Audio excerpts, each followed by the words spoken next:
We are bidding adieu to August with a truly whimsical and almost otherworldly sights, the fairy chimneys of Cappadocia in Turkey. Formed by the ash from volcanic eruptions millions of years ago, and thereafter subject to erosion, wind, water, and of course time, the area was subsequently host to many civilizations because it lay along the historic Silk Route. It is home to an intricate system of underground rooms, passages, and cities. Welcome to Kaleidoscope with Savithri Rodrigo. That's me. We are positive, daring, different. Celebrate her stories of some inspirational women. Note the 10,000 urgencies in Sri Lanka's tourism and explore the history of man's ascent to the sky. Kaleidoscope is on YouTube, Facebook, Instagram and LinkedIn. Don't forget to subscribe, follow and like us for more. A wonderful thank you to Srilanka Live CDB and The Daily Morning, our fantastic partners on the show. CDB Hybrid Leasing. Enjoy exclusive interest rate and much more for hybrids, plug-in hybrids and EV vehicles. Looking back at the week that was on CDB Snapshot. A good sign, CBSL says Sri Lanka's inflation will stay below 5% until 2025. 35 countries will get free visas to come to Sri Lanka starting October 1st. Leelavati Dharmaratna obtains a master's degree in Buddhist studies from the University of Kelaniya at 97 years old. Time Out declares Rio de Janeiro the best city in the world to party. The second biggest diamond in the world, 2,492 carats, is unearthed in Botswana. Two male flamingos at an England zoo, a same-sex pair, adopt a flamingo egg and hatch it as their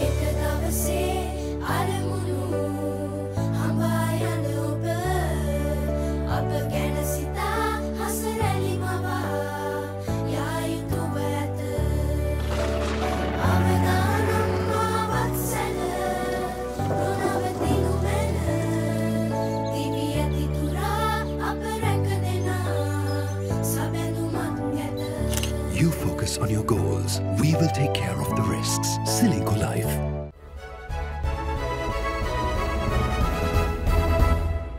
Welcome to Srilanka Life News Capsule. I've been to a few tourist places in Sri Lanka in the recent past and have been quite appalled on how we Sri Lankans treat our tourist sites. There's little regard for what this little paradise has given us, and we have zero commitment to do anything to improve. We Sri Lankans are like frogs in a well, spewing forth meaningless rhetoric about tourist numbers increasing but doing little to improve our product sustainably. There are 10,000 urgencies, and with competition hotting up, however, if we don't do something soon, we can bid our cash cow goodbye. I invited Chalana Pereira, who's the founder of Retrace Hospitality, whose one mission has been to make Sri Lanka's tourism greener and cleaner, to talk about these 10,000 urgencies.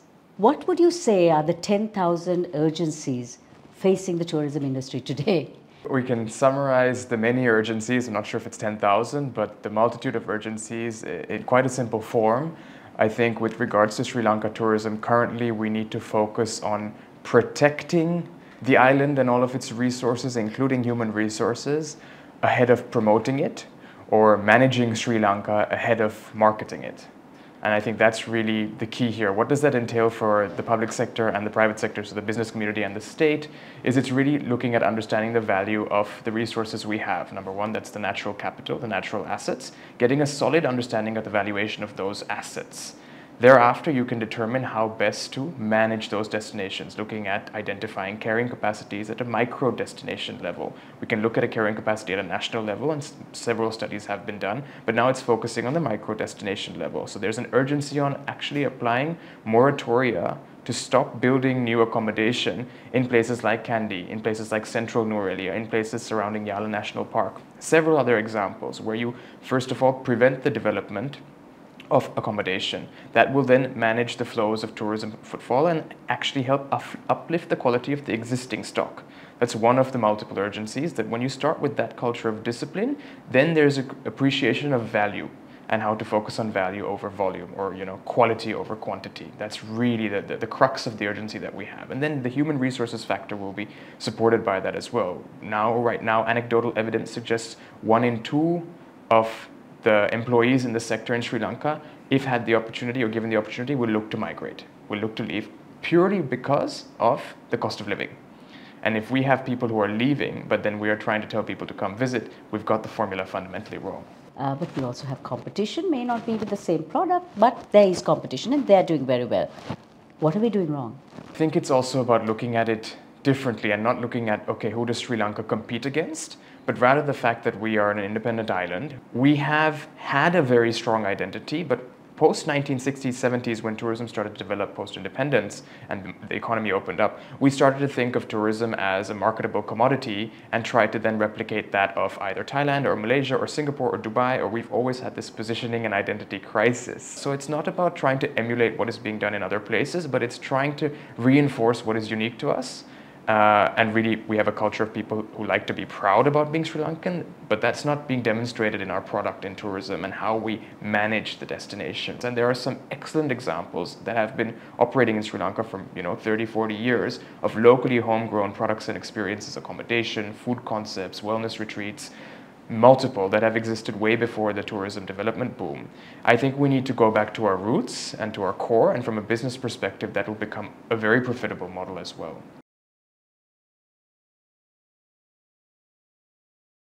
And now for a quick peek at the markets this week. Bleak news from the Colombo Stock Exchange. Prices and average daily turnover levels continue to fall, with the market price earnings ratio also falling below 9 times earnings for the first time since January 2024. Oil prices continue to trade at close to $79 per barrel on worries that slow economic growth in the US and China could reduce demand for energy. Gold prices rose to a new all-time high of $2,525 per ounce, driven by a weaker dollar as investors awaited an imminent rate cut by the US Federal Reserve in September. At over 90 years old, Agnes Kasparkova turns her village in the Czech Republic into an art gallery, painting the walls with meticulous details.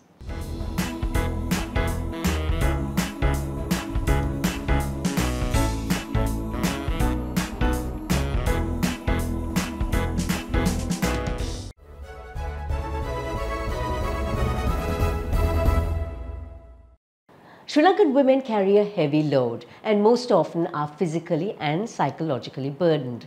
To the naked eye, these burdens are never seen, but Sri Lankan women are inspirational reminders of what womanhood is about. Artist Mina Vikramatunga encapsulated the powerful lives of 10 women from Sri Lanka, celebrating their creative pursuits, womanhood and motherhood.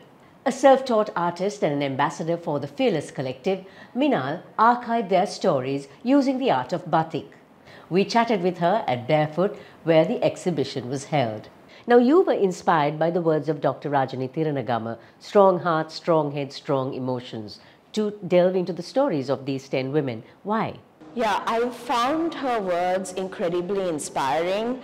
I feel like in a country where apathy is constantly at the fore, I felt to have strong heart and strong emotions was so important, coupled with a strong head, of course, because we all need to be completely aware and do more research to know our past and how it colors our future, as well as how I was completely inspired by Rajani Thiranagama's life. And I was really grateful for these words, which were originally written to her daughter Narmada.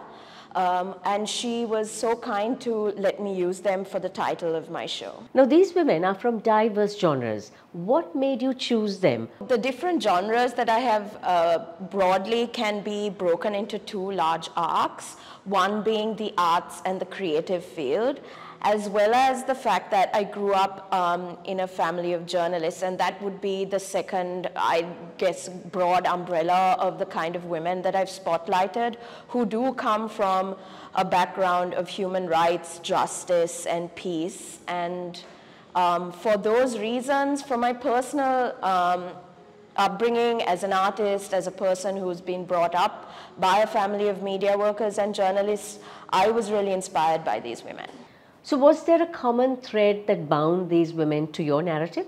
The common thread that bound these women are definitely the fact that they are powerful, incredibly fiery, feisty women who also led with empathy and love, and for me that was really inspiring.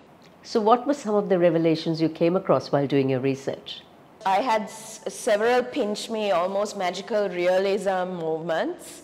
One, for instance, was when I was invited by the De Almeida family to sit down and learn about Dr. Manurani Saravanamuthu. And whilst I was interviewing Kanya and Maria De Almeida, they pulled out Richard de Zoisa's photograph collection, and that's when I dove into those images, and I actually found photographs of my aunt, Auntie Christine Thambimuthu Fernando, who played alongside Richard on some of those plays that he did. And for me, that was great because Aunt Christine doesn't have images of her time on stage and in theatre, and that was wonderful. So these are her stories that you would want us to remember. Why do you think it's important for us to remember these stories? I believe that our future generations definitely need to know these women. I think in Sri Lanka we have a history of forgetting.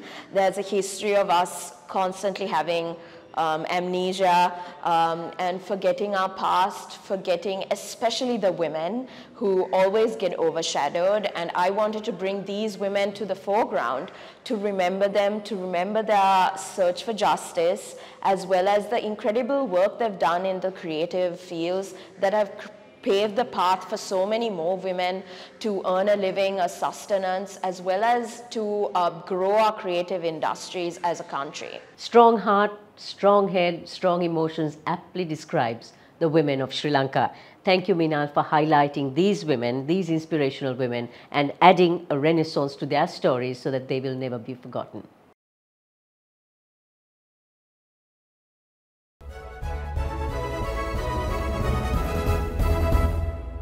Air and space has always fascinated mankind, but what is most fascinating is how age-old aircraft have evolved into this century.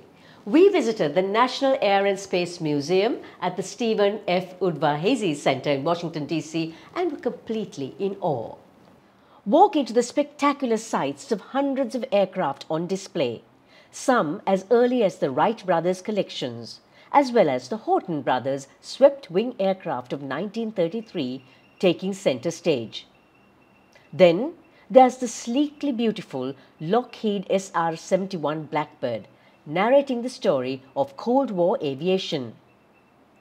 The revolutionary of commercial aviation, the Air France Concorde. The Piper J3 Club, symbolic of aerobatic aviation. The turbo fan-powered Virgin Atlantic Global Flyer. The Northrop Black Widow, which was used as a night fighter during World War II. A wartime Loon missile. The Sikorsky amphibious aircraft used during Pearl Harbor.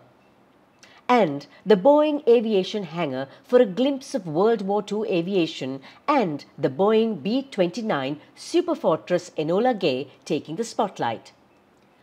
Walk the multiple viewing galleries for an up-close and personal look at the ultralights, gliders, vertical flights and warcraft, every possible bomber, fighter, shooter and stealth undercover air operator as far as the eye can see.